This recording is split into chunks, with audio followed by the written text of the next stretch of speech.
Bom dia, gente. This is Frederick from Porto, Portugal. I'm getting asked very often, which is the better city? Is it Porto or is it Lisbon?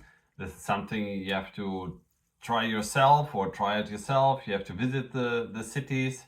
But here are 5 pros and 5 cons why you should choose Porto over Lisbon. Pro number 1. It's a rather rational one. If you would like to buy in Porto, or even if you would like to rent, prices are cheaper. The price per square meters, if you'd like to buy, is around 2,600, 3,000 euros on average in Porto. In Lisbon, it's a little bit higher. It's 4,000 until 4,500. So you will get much more for your money, and that's the reason why you should choose Porto. Pro number 2, and that's from my point of view, the airport, Sacanedo. It's a smaller airport compared to Lisbon, but the customer experience is much better. I've seen the airport when it's really, really crowded, and nevertheless, you make it through securities within 10-15 minutes. It's organized, it's easy to access by metro, by car. You always find parking.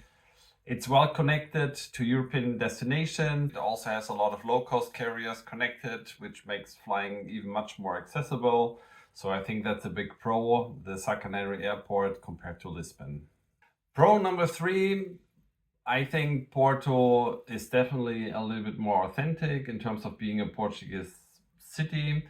Lisbon, it's a very cosmopolitan city. It's the capital, but still you have a lot of international influence, which maybe also be considered a pro. But if you would like to feel more the Portuguese way of life in a bigger city, I think Porto is the better option. Yes, you also have a lot of tourism, which has been growing in the recent couple of years all over Portugal. But still, I think it's quite boxed. It's usually between the River Douro and Trinidad. There you have a lot of tourism. But if you leave this box or this area, you can find a lot of Portuguese restaurants where you can eat with Portuguese. We have our office, for example, at Trinidad, the main train station. I can tell you 4 or 5 places within 150 meters around our office where you can eat at normal Portuguese prices. And I think that's a little bit more difficult in Lisbon. So I think that's a big plus. Porto, I think it's the more Portuguese authentic city. Pro number 4, and that's not just Porto itself, but Porto is surrounded by a lot of mid-tier and smaller cities. You have Viana do Castelo, Póvoa de Varzim, Amarante, Braga. You can drive to Spain, you can go up the Douro River. Of course, you have a lot of coastline. So I think the location and also maybe alternatives compared to Porto. If you live in Lisbon, you have Setúbal and maybe Mafra, then you have to do a little bit of driving. I think Lisbon is a bit more isolated, great city, but still I think it's a little bit more isolated than Porto. You have more alternatives, what you can do. And I think that's a big pro when you live in Porto. Pro number 5, that's nature. Porto is surrounded by a lot of nature, not directly, but if you drive a little bit to the northeast, you have Gerês, you have then a lot of nature around the Douro River, a lot of hiking areas. It's a very rich nature. So if you appreciate this kind of environment, it's a big plus for Porto because you don't need to drive a lot to be really in great nature settings. Pro 5.5, Porto has the better food, or if you like to go out and eat, of course, Lisbon, you also have a lot of places where you can eat. Of my personal experience, you have a little bit more variety in terms of also local food in Porto, and I think it's also a little bit more accessible. You can go have lunch with soup, a main dish, drink coffee, and maybe a dessert for 8 euros. Disadvantage number 1, Porto is very hilly. One of my clients once said you need to be a goat to go around in Porto. I think it's not that bad, but still It's very steep sometimes. If you go from São Bento to Trindade, you will feel the difference. It's feeling sometimes like climbing the Mount Everest. The streets are also not always so well done. If you have a wheelchair or if you have some disabilities there, it's maybe not the best choice. It's a great city, but still, I think that's something they can still improve. I think that's a big disadvantage of Porto because it's quite hilly and you need to be good shape to go around.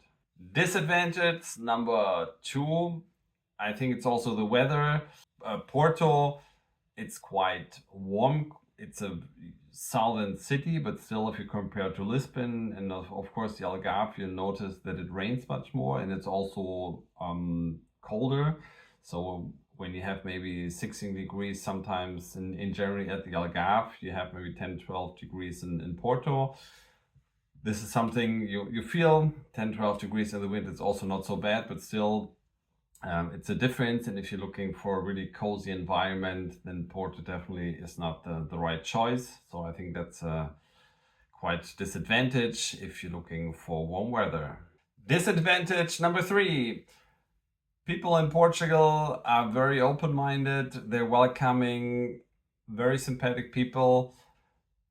In the north, they tend to be also very sympathetic and welcoming, but the language or the way they are interact with each other, from my personal point of view, I think it's a little bit rougher.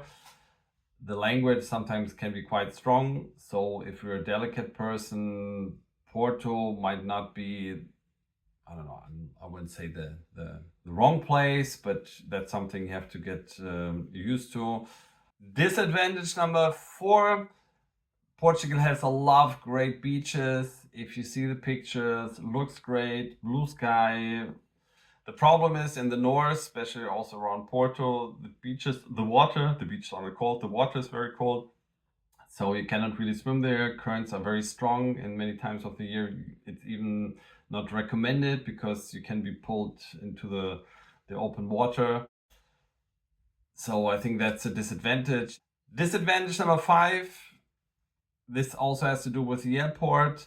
You don't really have international flights that go to Porto, and you always have to fly to Lisbon. So if you're coming from abroad, if you take an international flight, after 10, 16 hours of flying, immigrations and so on, you're probably not very keen of driving and getting a rental car and then driving 2.5, 3 hours to Porto. That's it for the pros and cons of living in Porto. If you have other ideas, share them with us. If you agree, also please leave them in the comments. Follow us and don't forget, stop surviving, start living. See you in Portugal.